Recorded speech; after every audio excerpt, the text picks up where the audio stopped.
मनोरमध्ये पहिल्यांदाच भव्य सोहळा पाहावयास मिळाला। आज मनोरमध्ये बिरसायतमध्ये 21 जोडप्यांचा सामुदायिक विवाह सोहळा पार पडला।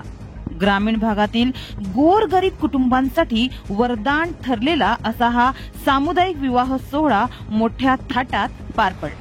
आज दिनांक 16 मार्च रोजी मनोर येथे आदिवासी एकता मित्र मंडळाच्या बिरसायत भवन सेवा प्रकल्पाचे उद्घाटन पद्मश्री चेत्रामजी पवार, उद्योजक व राष्ट्रीय स्वयंसेवक संघाचे मुंबई महानगर संघ चालक सुरेश भगेरिया, राष्ट्रीय स्वयंसेवक संघाचे पालघर जिल्हा संघ चालक नरेश मराड, खासदार डॉक्टर हेमंत सवरा, नालासोपारा विधानसभेचे आमदार राजन नाईक, विक्रमगड विधानसभेचे आमदार हरिश्चंद्र भोये, पालघर विधानसभेचे आमदार राजेंद्र गावित, महाराष्ट्र केसरी हर्षवर्धन सदगीर, मेड फाउंडेशनचे संस्थापक हरेशभाई शाह यांच्या हस्ते करण्यात आले। संतोष जनाठे यांनी यावेळी प्रस्तावित केले। तसेच यावेळी मान्यवरांच्या उपस्थितीत 21 जोडप्यांचा सामुदायिक विवाह सोहळा पार पडला।